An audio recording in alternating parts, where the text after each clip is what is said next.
Hello everyone. Today is day 6 of reading the book called Atomic Habits by James Clear. The Habit Scorecard.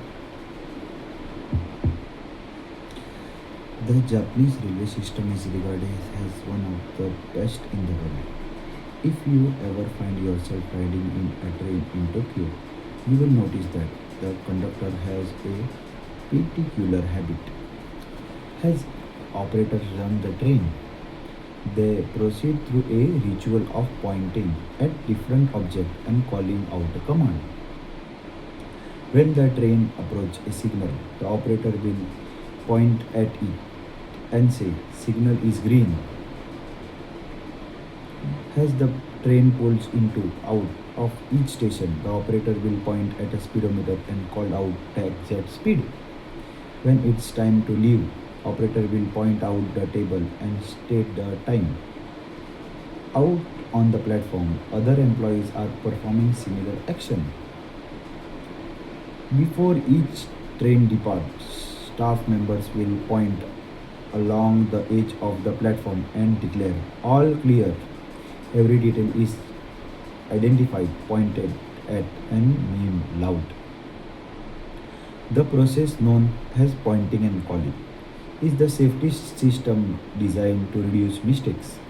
It seems silly, but it's worked incredibly well. Pointing and calling reduce the error by up to 85% and cut down accident by 30%. The MTA substation in New York City appointed a modified version that pointing only, and within 2 years of implementation, accident of incorrect breath subway fell 57%. Pointing and calling is so effective because it's raised the level of awareness of non-conscious habit to a more consistent level, because the train operator must use this eye, hands, mouth, ears. They are more likely to notice problem before something goes wrong. My wife does something similar. Whenever we are preparing to out to the door for a trip, she verbally called out most essential items in their packing list. "I got my keys, I got my wallet, I got my glasses. Have you got my husband?" The more automate a behavior becomes, the less likely we are to consciously think about it. And when we have done something thousand times before, we begin to overlook things. We assume that the next time will be just like last. We are so used to doing that, whatever always done, that we don't stop to question whether it's the right thing to do at all. Many of our failure performs a largely contributes to the lack of self-awareness. One of our greatest challenge in changing habit is to maintain the awareness on what we are actually doing. This helps explain why consequences of bad habits can sneak up on us. We need a pointing and calling system for our personal lives. That's the origin of the habit scorecard. Why is a simple exercise you can use to become more aware of your behavior.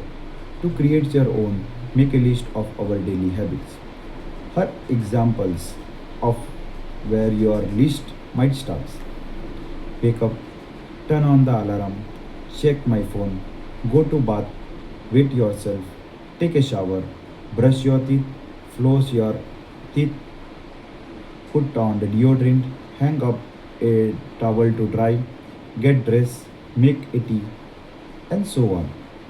Once you fill a list, have, once you have a full list, look at each behavior and ask yourself, is this a good habit, bad habit, or a neutral habit? If it is good habit, write plus next to it. If it is bad habit, write minus. If it is a neutral habit, write is equal to.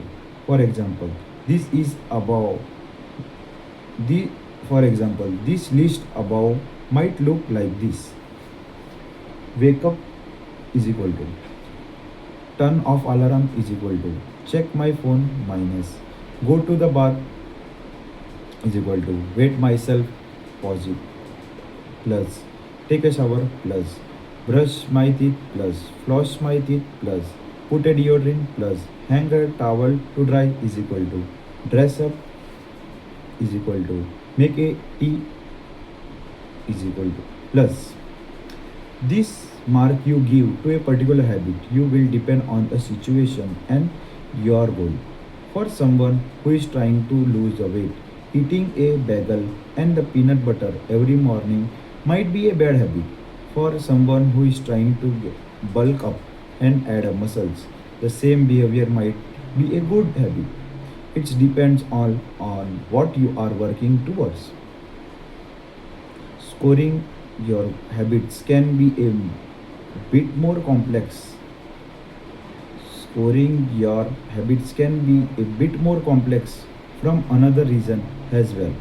The label good habit and bad habits are slightly inaccurate. There are no good habits or bad habits. There are only effective habits. This is effective at solving problems.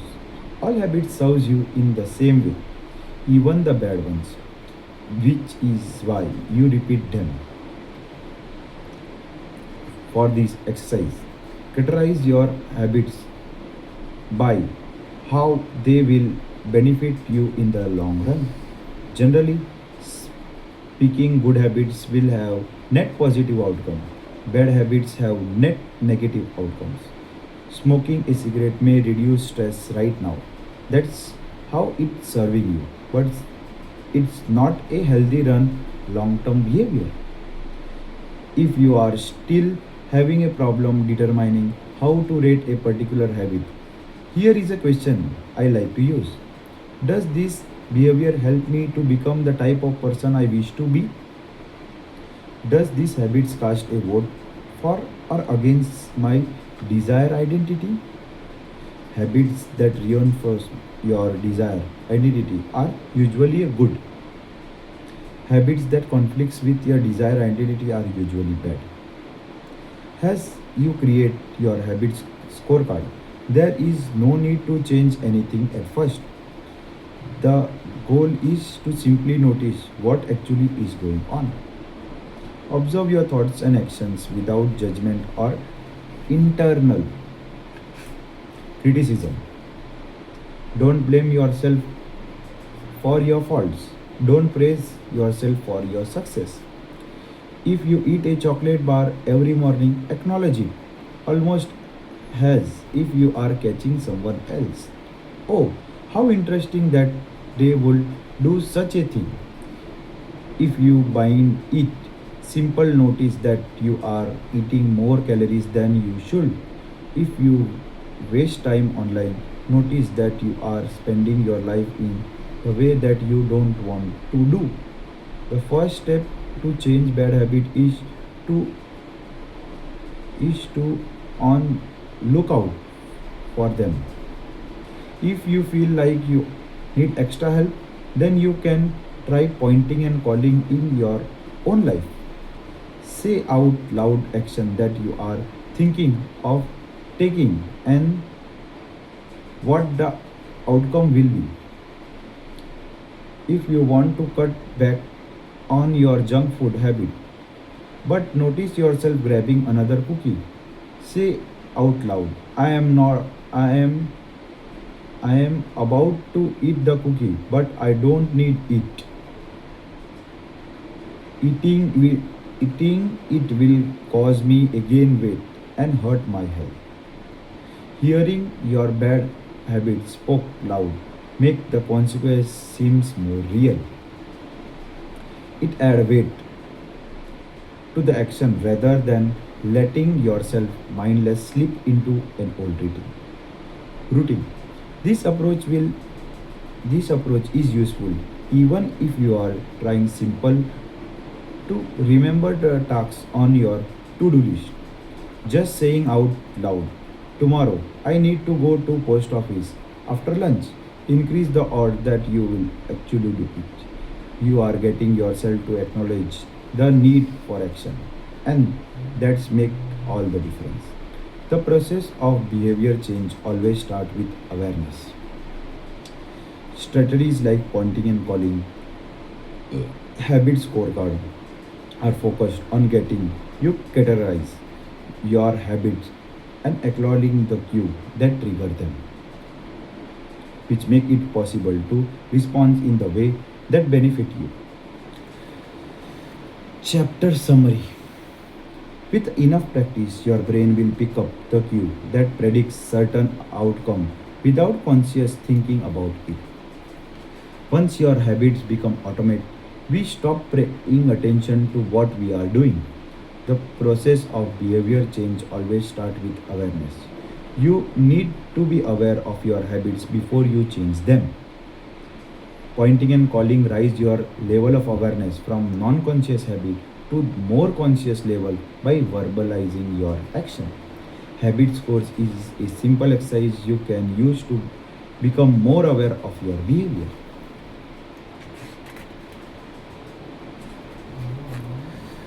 Chapter number 5. The best way to start new habit. Okay. But we will read only up to page number 70. This is 69, page number and 70. But tomorrow we will continue with this fifth lesson again. Because in 2001, researchers in the Great Britain began working with 284 people to build a better exercise habit over a course of 2 weeks. The subjects are divided into three groups. The first group was the control group. They are simply asked to track how often they exercise.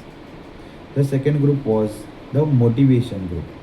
They were asked not only to track their workouts but also to read some materials on benefit of exercise. The researchers also explained the group of exercise could reduce the risk of cornea, heart disease, and improve heart health. Finally, they were Finally, there was the third group. These subjects received the same presentation as the second group, which ensured that they had equal level of motivation. However, they were also asked to formulate a plan for for when and where they would exercise over a following weeks. Spec- uh, Specifically, each member of the group complete the following sentence. During the week, I will partake in at least 20 minutes of vigorous exercise day at a time in a place. In the first and second group, 35 to 38% of the people exercise. At last, once per week. Interestingly, the motivational presentations given to the second group seems to be no meaningful impact on the behavior, but 91% of the third group exercise at least once per week, more than the double the normal rate. The sentence they filled out is what research referred to as implementation intention, which is a plan you make beforehand and when and where to act. That is how you intend to implement a particular habit. The cue that can trigger a habit come in a wide range of forms. The feel of your phone ringing in your pocket, the smell of a chocolate chips cookies, the sound of ambulance siren. But the two most common cue at the time and location. Implementation intentions leverage both of these two. Broadly speaking, the format of creating an implementation intention is when situation X arise, I will perform a response Y. Hundred of studies has been shows the implementation intentions are effect for stick to your goals. Whenever it's written down to exact time and date of what you will get a few shot and recording the time of your close spy appointment. They increase the odds that people will stick with the habits like recycling, studying, going to sleep early, and stop smoking. Researchers has even found that voter turnout increase when people are forced to create implementation intention by answering the question like what route you are taking to the polling station, at what time you are planning to go, what bus will get you there. Other successful government programs has promote citizen to make a clear plan to send taxes in on time and provide direction on which and where to pay later traffic bills. The punch line is clear. People who make a specific plan or when and where they will perform a new habit are more likely to follow thoughts. Too many people try to change their habit without this basic detail figuring out. We tell ourselves, I am going to eat healthier or I am going to write more, but we never say when and where these habits it's are going to happen. We leave it we leave it up to the chance, and I hope that we will just remember to do it or feel motivated at the right time. And implementation intention sweep away foggy notation like I want to work out more, or I want to be more productive, or I should vote, and transform them into a consent a plan of action. Many people think that lack of motivations when what they really lack of is clarity. It is it is not always obvious when and where to take action. Some people spend their entire life what, waiting for the time to be right to make an improvement. Once an implementation intention has been set, you don't have to wait for the inspiration to strike. Do I write a chapter today or not? Do I meditate this morning or at lunch? When the moments of actions occur, there is no need to make decisions. Simply follow your prediction. Predetermined plan.